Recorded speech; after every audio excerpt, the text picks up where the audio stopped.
day 23. We have the new phone holder thanks to Mr. Sam Cox. Shout out to Sam. So we've got the new phone holder, which makes the angle here a lot better. And I'm not having to worry about making turns and trying to hold the phone. And I can actually just focus on driving and have a little conversation with you. Today we're doing something a little bit different than we have been. Usually I give you an end of the day recap or kind of a throughout the day recap. But yesterday was Friday, and we usually don't do videos on the weekends. We usually just do Monday through Friday. But yesterday was Friday, and I did not do a video yesterday. So what we're doing is, it is Saturday morning. Like I said, normally we don't do a video on the weekend, but we're basically doing yesterday's video today. And the reason we're doing yesterday's update today is, honestly, yesterday was a little bit of a frustrating day for me. And I wasn't in the mood. I wasn't in the mood, man. We are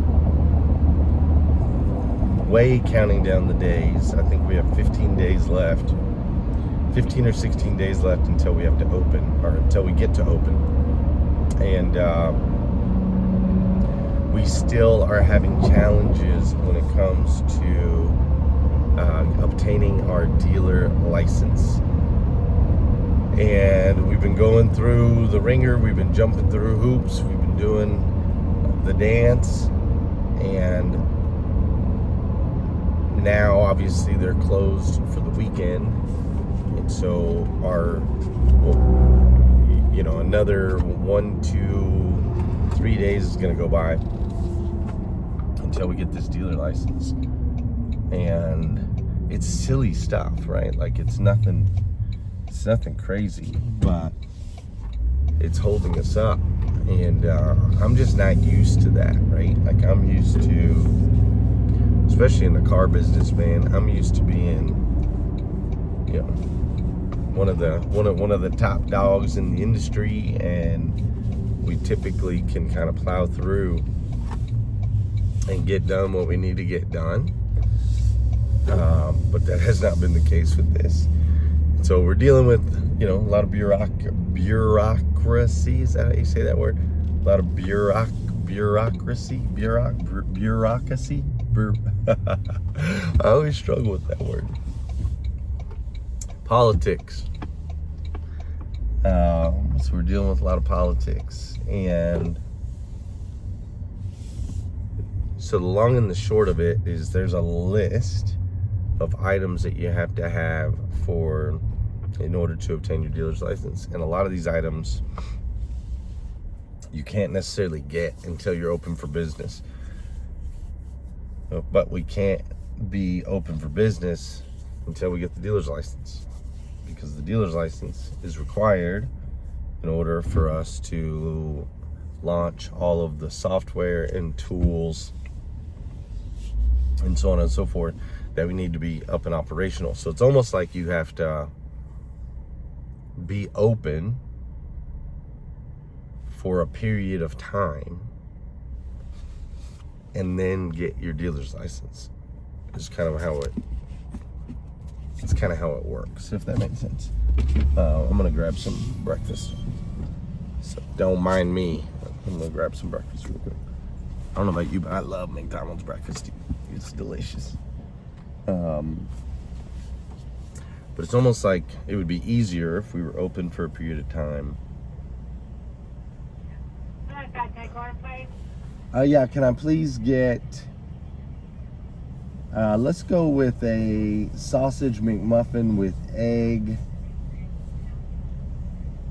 a sausage burrito with hot sauce, and a water, please, an ice water.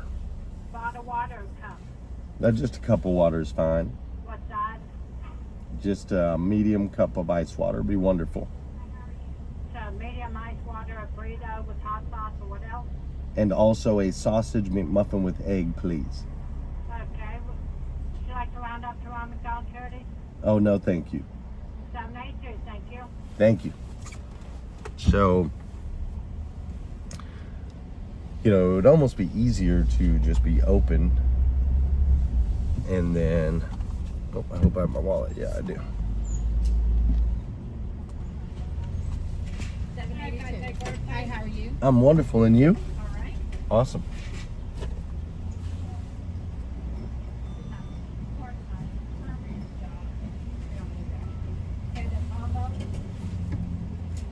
You have a good morning, hon. Thank you, you too.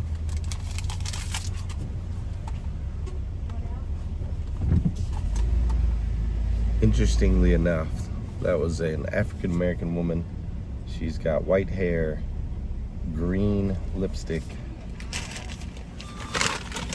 Have a nice day. Thank you, you too. She got my hot sauce. Yep. White hair, green lipstick, and green long fingernails. Interesting combo. Never seen that before. So, if we were like open for a little while, right? So whatever period of time that is, all the furniture is in. We're fully operational.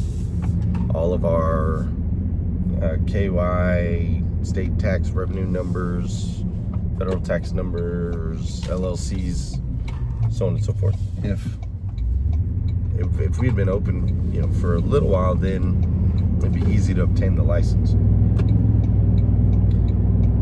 But what we don't want to do is we don't want to prolong being able to generate revenue any longer than it already has to be, right? So we've got a team of going on 30 people, and they all got to get paid. We've invested a significant amount of money in tools over in the service shop. We've also invested a significant amount of money repairing the building itself, and a significant amount of money getting some of these different software providers launched, and so on and so forth. So you're talking, like the debt piles up. I don't want to say debt. The investment is the right word. The investment is increasing by day, not to mention the 40 vehicles that we now have purchased. I'm actually going to go to the dealership right now, and I'll show you they painted the service department, and then we've got cars. So I'll show you a bunch of the cars. But we've got 40 vehicles at an average of, let's say, $27,000 per vehicle. So 10 vehicles would be $270,000. 20 vehicles would be $540,000, and 40 vehicles would be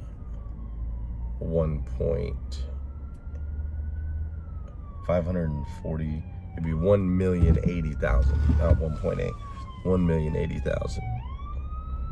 So, you got $1 million invested in vehicles, and that's just the 40 that are current. My partner bought another 33, so we're actually at 74 units. So if you do 74 units, average 27,000. That's 27,000 times 10, 270,000. 270, 540.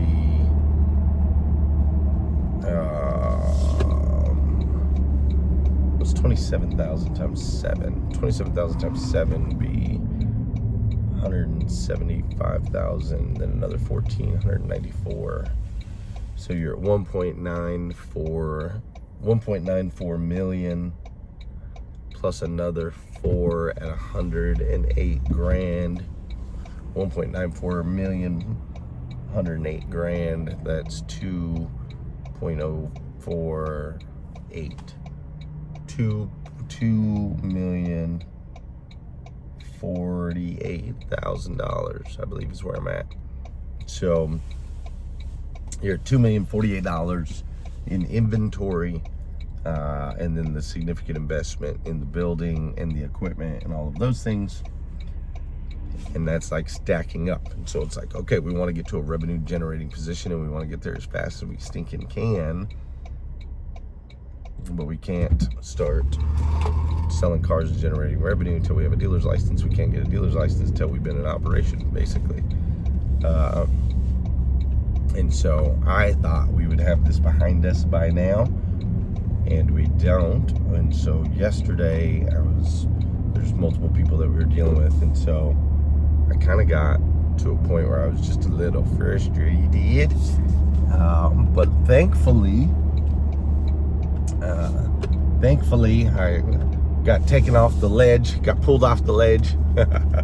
And my partner said something really cool. He said, just remember that a month from now, this will all be just a memory.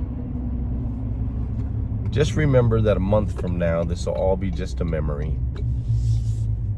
And he's right. And I talked about this, I think, in one of the other videos. When we expand time, it makes things smaller. But the reality is that doesn't change the experience in the moment. I was talking to my mom, and I was explaining to her, like, the end is already determined, right? Like, we know what it's going to look like in the end. We know we're going to win. It'll be a winning endeavor. 6 months from now, a year from now, 12 months from now, or a year from now, 12 months from now, 10 years from now, this will all be just a big memory, and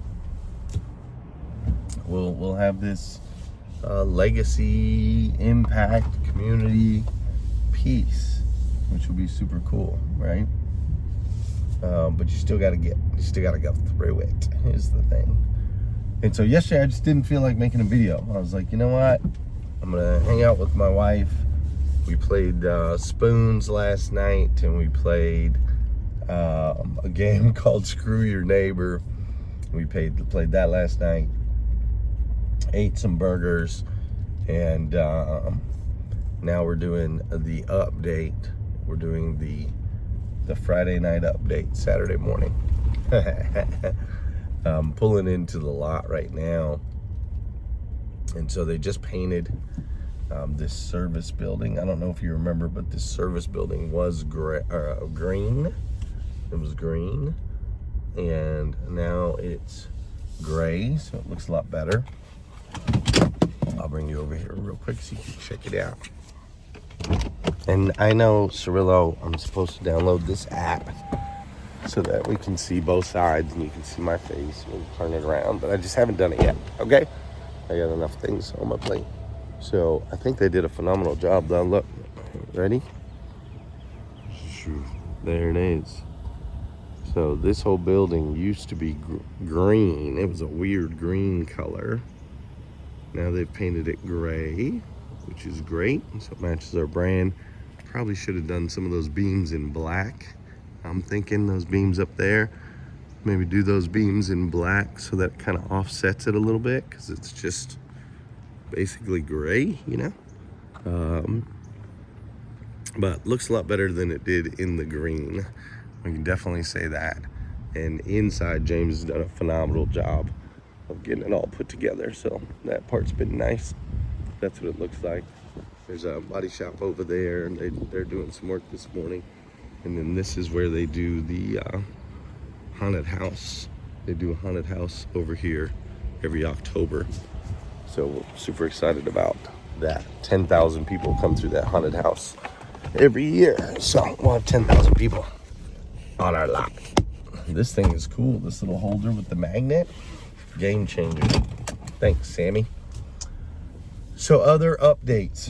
Did announce yesterday our new podcast. We're starting to collect guests. We will be doing in-person interviews with people in the local kind of Kentucky area, surrounding areas, Lexington surrounding areas, called Everyday Jobs with Everyday People. And so we announced that. We're already getting some traction on that. There's a lot of people that want to be a part of that, so that's going to be great. Also, as far as updates, is we're starting to get our cars. What is that?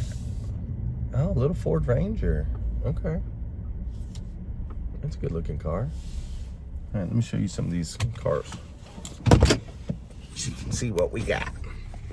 Everyday cars for everyday people. Now my partner's still, he's been very successful selling blues and reds and so on and so forth. And so some of these cars that he's picking up are not black, white, silver, but that's okay. We'll get them sold, and then we'll take over on the buying once we get up and running. But we got this little Ford Ranger right here. Nice little Ford Ranger XLT. Good looking truck. So you guys can check that out. I'm not sure what year that is, but we just got that. So that's good. We got this Kia right here. Nice blue Kia.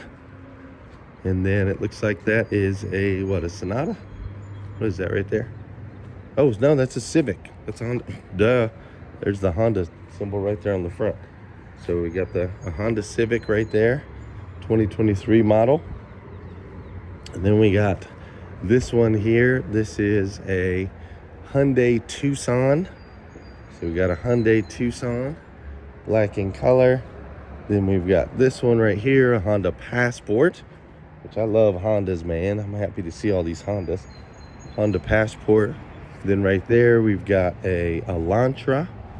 Got an Elantra. It looks like it's gonna need some wheel work, but we got that there. That's my truck over there. And then this truck here, nice little ZR2. Right, little ZR2 Chevy Silverado, black in color. I like that truck. That's good looking. And then of course we got this one, which I believe Jerry, my father-in-law's best friend, I think that's going to be the truck for him. That truck only has 23,000 miles on it. It is in great condition. Tires look good. So super excited. That's the kind of vehicle I want to sell to a family member. And so Jerry's looking for something just like that. So that might be the first vehicle we sell right there, that blue Chevy Silverado. And then we drove these. I think we showed you guys these the other day. Got this black Genesis, which is a nice car. Very nice car. And then we've got this Hyundai right here, which is nice as well and needs some wheel bearing work. So we're gonna be fixing that. And then as I'm walking over here, I'll give you some other updates. The lot, which needs work, as you can see, is going to get repaired and sealed on the 24th. So we're working on that. That should be coming through soon. And there is some, like our dealer-owned warranty that is getting processed, and that is getting put together as well. We're still hiring in a couple positions, but for the most part, the team has been completely put together, which I'm excited about. And we've got our draft set up for a couple Saturdays from now. So here's a couple more cars that we've got in. So you see we got that Kia right there, which is next. Then we got this Hyundai. I like that Kia. Yeah, it's a good looking car. 2022 Sportage. Then this vehicle we actually bought from my neighbor. So this was my neighbor. I think he had a semi lift on it, and I think he had some off-size tires. It looks like he changed the tires out. We still have the wheels, but and then it's got some bumper damage back here, as you can see. So we're gonna have to do a little work on that truck right there. And then we've got these as well. Our sign seems to be holding up well, 100% Elite Auto Sales. And it looks like, yay, they're getting ready to put these signs up right now. So they'll put those signs up with those, which will be great. And then, yeah, that's kind of the majority of the updates. Feeling a little of the pressure, uncomfortable position, which I like, but we're feeling a little bit of it, and we're getting closer. Let me take you in the store so you can get an update of what that looks like. I was thinking on the podcast, I'm probably gonna batch podcast. So I think we'll release, yeah, it basically looks the same in here. I don't see anything different. I think we're gonna release 2 podcasts a week. That would be 104 podcasts a year, which at 104 podcasts a year, that would be 8 years that we would interview 800 people. So I kind of like that, right? It falls in line with our 800 people, 8 years, number 8, that's my number. So I think that can be good. Homeboy's just riding his bike in there. We've got furniture and stuff that has to be put together over here still. And there's furniture and stuff hanging out over here. But the building looks good. We still got to get the roof, still got to get the floors, all of that good stuff. And then it looks like they're doing some stuff in that corner. But the paint looks good. Paint looks good, and we're moving right along. So those are some of the updates. As you can see, we're getting a little bit closer every single day. 15 days till launch. You are watching behind the scenes as we put this thing together, step by step. If you don't know who I am, my name is Glenn Lundy, husband to 1, father to 8. Former general manager of the 2nd largest used car franchise dealership in the country. The new owner of 800% Elite Auto Sales. I also own a training and consulting company in automotive. Author of 2 books, The Legacy Titles and The Morning 5. Feel free to go get either one. I think you might find them valuable. And most importantly, I'm just an everyday guy doing everyday jobs and trying to live the American dream, man. Trying to live the American dream. So now I'm headed over to our headquarters, the main offices, and I'm gonna I've got a training put together that I need to record for our 800% Club clients. So we're gonna knock that out. Don't let them fool you, man. Don't let them fool you. They tell you, you get to be the boss, get to be an entrepreneur, and you got all this freedom and so on and so forth. Saturday, headed to work for however many hours it takes to get it done. So yeah, that's kind of where I'm at. Mentally excited, and at the same time being challenged in lots of ways. I'm being challenged to be an effective leader, having some challenges with I need to be an effective leader at 30,000 feet, which means empowering others, allowing others to grow, and allowing others to develop. Sometimes I just want to jump in and do the things myself, and I feel like you just always get this sense and feel like if I was in there, I could get this done.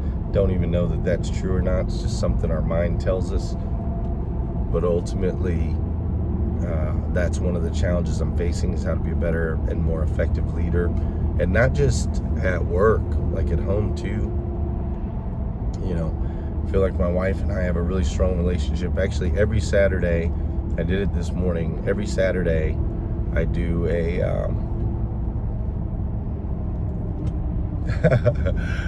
every Saturday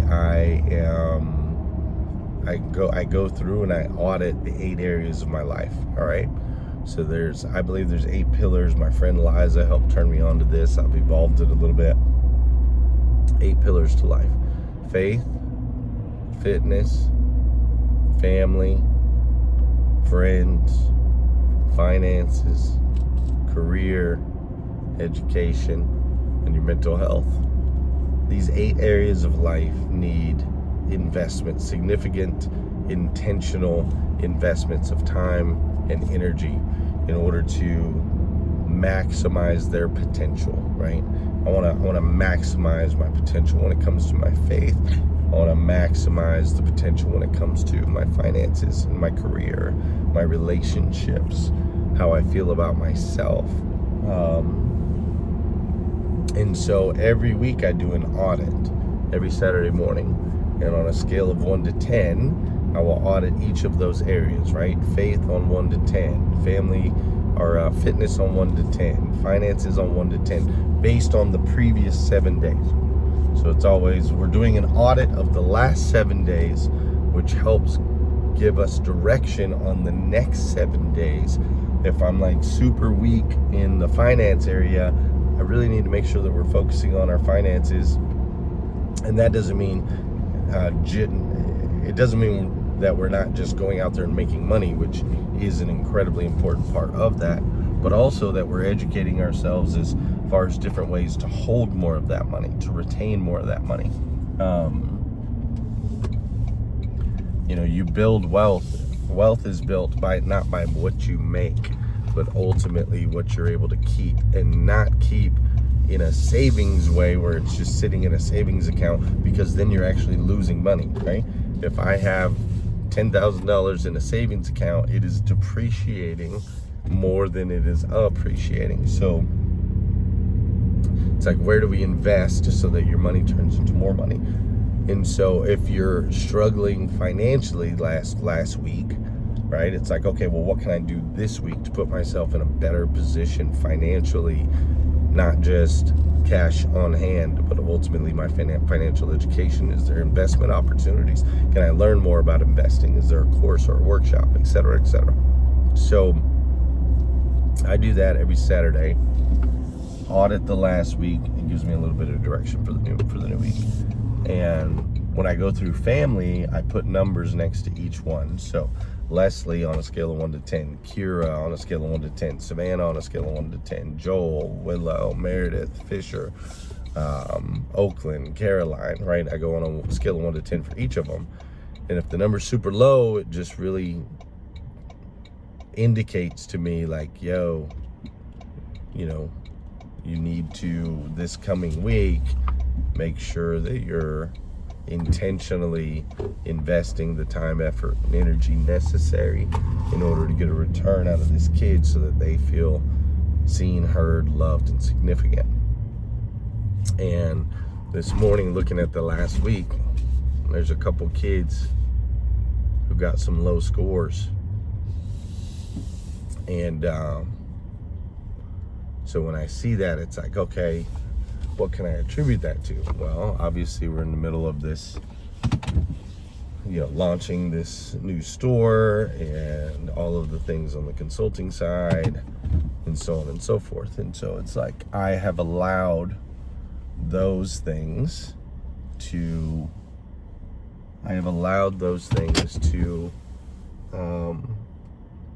affect negatively. I've allowed those things to affect negatively some of the relationships with my kids. Now, it's just a week, right? So it's not a big deal. It's not end of the world. In a month, it'll just be a memory. But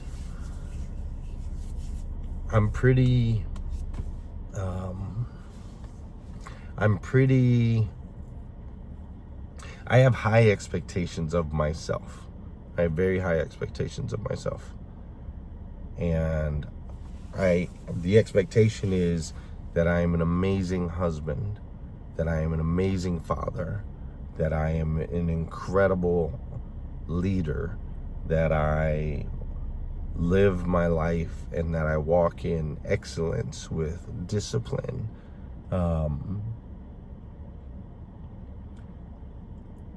legacy, multi-generational impact,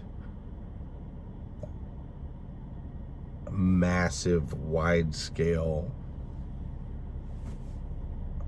these are all things that I associate with who I am, that I associate with my identity. And so I audit every week, not to beat myself up, but just to really help with direction. And when I get low scores, I don't like it.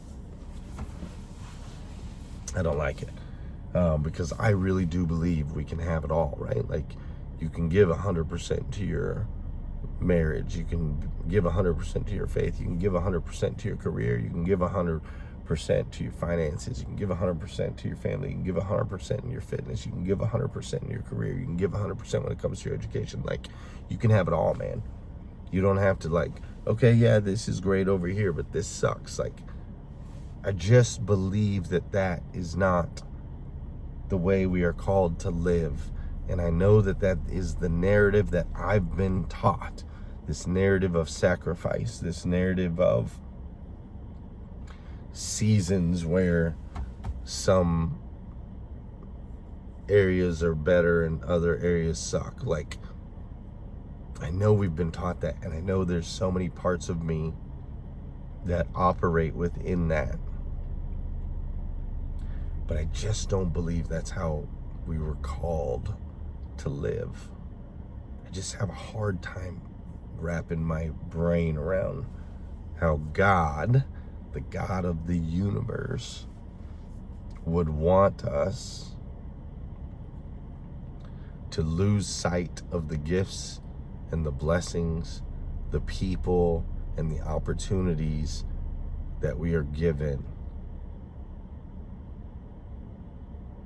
I just find it hard to believe that he would expect us or want us to lose sight of those things. I think that we are given what we earn, or not what we earn, but we are I believe that we reap what we sow, and we harvest what we diligently nurture. And if that is the case, with the right amount of sunlight, the right amount of water, the right amount of nutrients in each area of our life requires a different investment, right? So a couple hours a week invested here can get you a massive return. The other pieces might require more hours, right? Or time, effort, energy, delegation, attention. The farmer who has 50,000 acres doesn't plant every seed. He has systems and processes and people in place to make sure that those crops get everything that they need for harvest. And so I just think about that all the time on Saturdays when I do my audits. How did I do last week? Where do we need to be more intentional this week? And my hope is, my belief is, as I get older, more experienced, more disciplined, that, you know, what sometimes can be this can turn into this. Instead of these huge ups and downs, good weeks, bad weeks, good months, bad months. Instead, it can be consistent with maybe a little fluctuation here. Like, I want my audit, when I do my audit, I want like all 10s. And if it fluctuates, maybe it fluctuates from a 10 to a 9, or maybe even possibly an 8. But what I don't ever want to see in my audits, that I currently do see, is I don't want to see 4s, 2s, 1s, 3s, 5s. Like, I just don't want to see those numbers in any areas of my life. I want to see 10s, 9s, maybe an occasional 8, you know? So that's where I'm at. Trying to be a better leader for them, trying to be a better leader for my family. We are still working on getting the dealer's license, and I just have to accept that there's some things that don't make sense. Excuse me. Some things don't make sense. And that's how it is. And we got cars coming in. We've got warranty companies being put together. We've got a team of people that are crushing it. And ultimately, also what we have is the truth that a month from now, all of this will just be a memory. And that's what I needed to be reminded of. And maybe you do too. Make sure you subscribe. You don't want to miss any episodes of this docuseries. Subscribe so you can get notifications. If you enjoy any of this, feel free to like, share, and and if you have any questions, drop it in the comments. I'll make sure to answer. All right, thanks. Have a good one. See you.